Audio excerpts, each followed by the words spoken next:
Welcome, beautiful souls. This is what are your dreams trying to communicate with you? Now, pile/part 1, using the Rider-Waite-Smith tarot deck, is going to be your dreams in the sense of goals and aspirations. Now, pile 2/part 2 will be your dreams when you're asleep. Before we even begin the actual reading, the messages coming through are your dreams, goals, and aspirations are meant to get you out of your comfort zone and to bring you excitement. They're meant to fill you up and to connect you to your authentic self and help you express the truest version of yourself. Now, your dreams of the subconscious and during your sleeping life, I feel like they are really just a mirror to your waking life. They're your subconscious expressing your stress, your fears, your anxieties, and your worries. So you may be thinking of a very specific dream or just a dream in general. Either way, this is a timeless reading, so just let the messages resonate as needed and leave whatever doesn't resonate. Welcome, pile 1. This is what are the messages from your dreams in the sense of goals, aspirations, and desires. So if you haven't heard the messages right before we began, I said that this is to help you get out of your comfort zone. It's to help you express yourself in the most authentic way and to connect yourself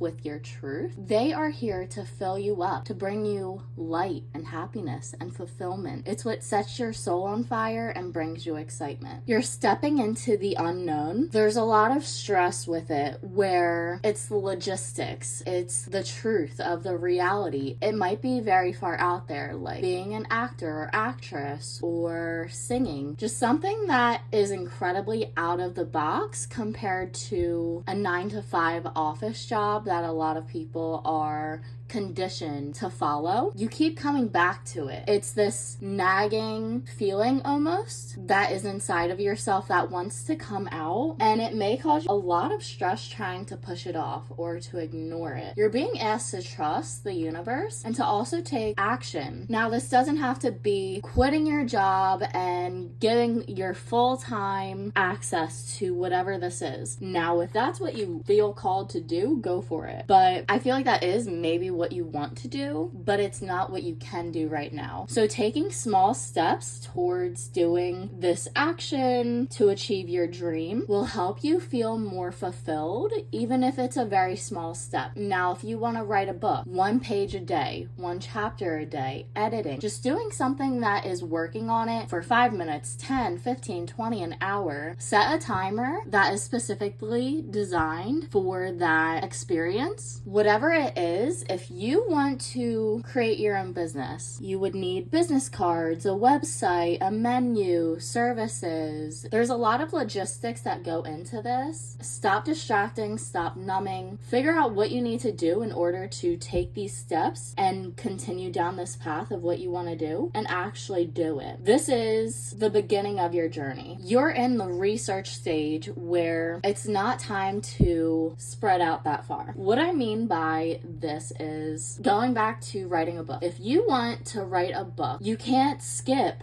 the writing process and go into self-publishing or finding a publisher. That's just not going to work. How are you going to publish what's not even finished? What's not even started either? Follow the steps. Stop trying to jump from step 1 to step 12. It's not going to work out that way. You need to take it step by step and go from there instead of going from the start to the end. That's not gonna bring you success. It's gonna bring you stress, anxiety, and it's not gonna turn out the way that you want. You could do some research of what kind of publishing you want to do, but if you don't even have your first draft finished, finding a publisher isn't really gonna help right now. What you need to do is go back to step 1. Learn, research, take small actions, because one small habit every single day will create a large, finished, completed result at the end. Nurturing yourself. If your friend was sick, they were exhausted, and they were tired, what would you do to help them feel fulfilled? Would you schedule them a spa day? Would you give them a spa day? Maybe do some energy healing, meditation, take them for a walk, go do something fun. How would you nurture a friend who needs your help and then spin it back to yourself? Taking care of yourself can be really difficult. It's especially challenging if you never were taught how to do it. If you were around people who neglected themselves, that is what's normal for you. You are repeating habits that you have been surrounded with your entire life. It's time to start creating and making new, healthier habits that will benefit you in the long term. How would you nurture a friend and do that for yourself? If you have to change it a little bit because you know your friend loves purple, but you actually like pink better, then flip it and make it more tailored to yourself. How would you want someone else to nurture you and do that for yourself? No one knows you better than yourself, so stop looking externally because it's not going to work, especially if you're sharing all of your plans with people before it even starts.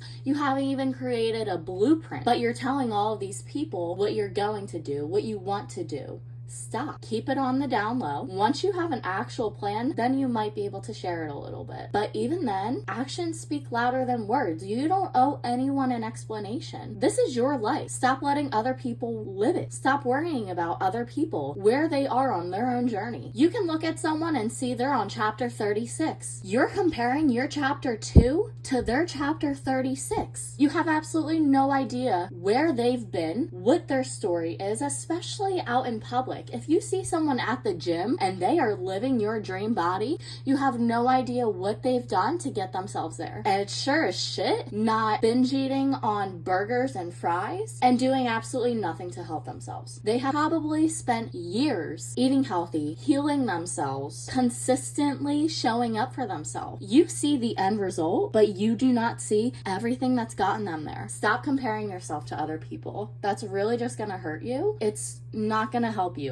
at all. There's movement. Okay, take a deep breath. You may be feeling really overwhelmed right now. There's a lot going on. There's so much chaos. You can't hear yourself. You're constantly going. You are living on autopilot and you're living in fight or flight survival mode. I know when you're in a stressful situation, it can be a lot harder to think, to breathe, and to pick the right options. Take a deep breath. You are in control. You have the choice to do whatever you want with your life. Don't settle for less because that's what other people have told you to do. If you are surrounded by all of these people who just want to fight, leave. Why are you going to expend your energy and fight with these people who will never change their mind? They're not open enough to understand your viewpoint. Disengage, detach, and take care of yourself. Emotionally, give yourself what you've been looking for in a parent, in a relationship, in a friendship, in strangers. How can you love and accept yourself the way that you've been searching for externally for years? You need to believe in yourself and understand that you are capable and you deserve this good thing that you are trying to work on, that you are interested in. I keep going back to writing a book. Just because someone has created something that is similar and you're getting inspiration from it doesn't mean you shouldn't do it. There are a bunch of stories on history, on supernatural, on romance. Just because there's a similar story doesn't mean you shouldn't do it. If that was the case, there would be one copy of absolutely everything. But it's unique because it's coming from you. You are the only one that can express your own ideas, experiences, and beliefs. No one else can. No one has lived in your shoes. Even if someone is similar to you, they are not you. Someone can copy and try to be like you, but then they have their own experiences, beliefs, and values. Don't stop yourself from doing something that lights you up and that you enjoy because you're scared. Feel that fear and do it anyways. Your solitude is going to be your biggest power and your biggest strength. You're going to learn and grow, discover yourself, find who you are, color, journal, meditate, figure out who you are and get to know yourself. How can you get to know yourself when you're surrounded by people? When you're numbing yourself out? You can't. You're looking outside of yourself when you don't realize that you have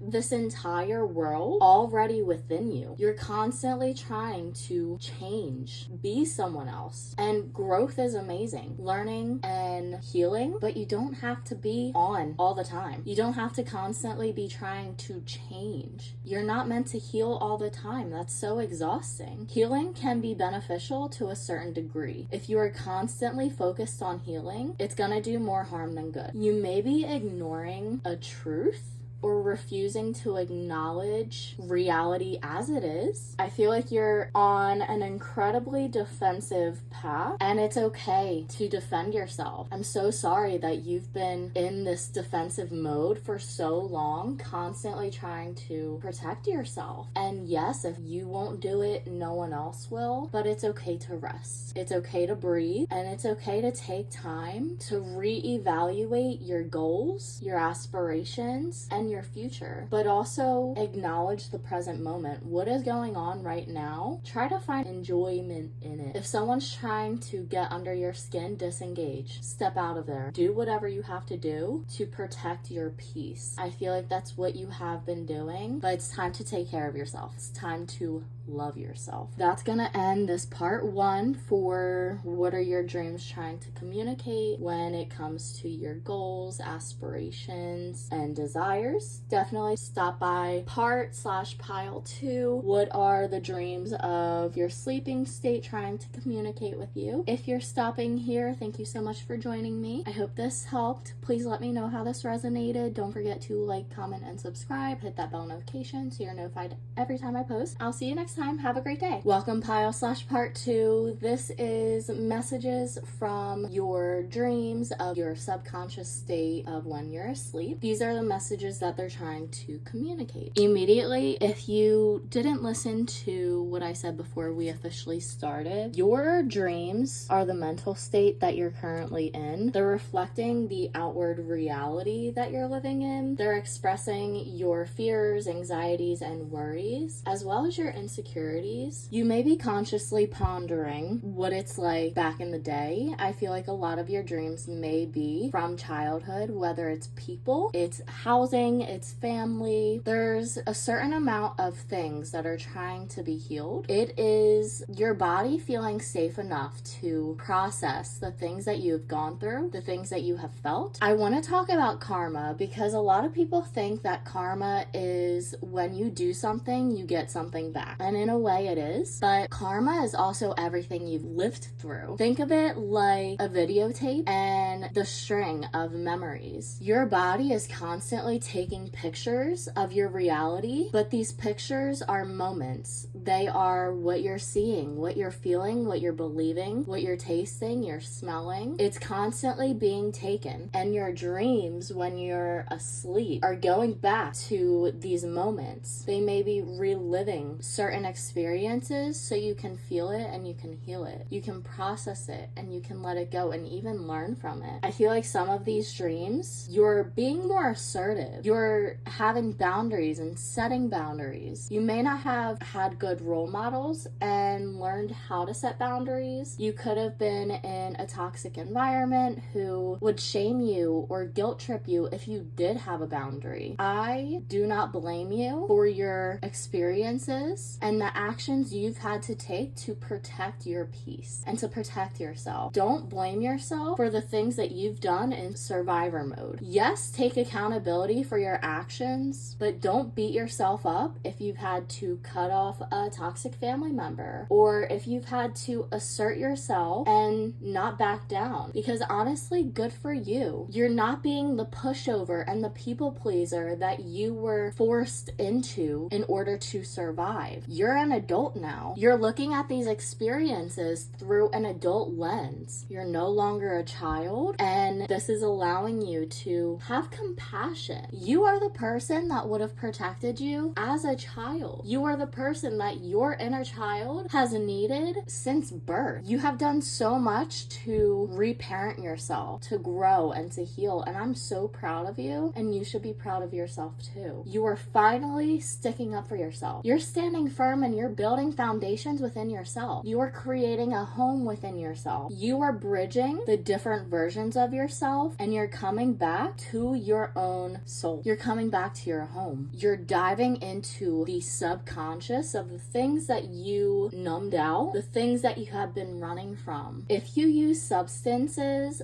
for healing purposes, be mindful, set an intention before you do it, and don't overdo it. If you are reaching for something, every every single time you need a relief, you are giving your power away to that external thing. We're human. We're allowed to use external things for escapism and for distractions, entertainment, but know when it's enough and use it mindfully. Don't overindulge. Whenever you're feeling overwhelmed and like you're drowning, breathe, ground, and center yourself. Come back to yourself. Don't reach outside. There's nothing wrong with not having anything in the background. It may be uncomfortable because it's unfamiliar, but that doesn't equal bad. It's okay to start over. It's okay to let things go. You're processing a lot of family dynamics where there was a lot of power play and authority abuse. You're teaching yourself how to feel, to be sensitive, and to be proud of how you feel. You're not being a doormat anymore. I am so proud of you and your dreams, whether it's the goals and aspirations or it's sleep life, are there to help you and not harm you. It's just trying to help you heal and face parts of yourself and your life that you have been running from. That's gonna end this reading. Definitely stop by part 1 where you can see the dreams of your goals and aspirations are trying to communicate with you. Definitely let me know how this resonated. Thank you so much for being here. Don't forget to like, comment, and subscribe. Hit that bell notification so you're notified every time I post, and I will see you next time. Have an amazing day.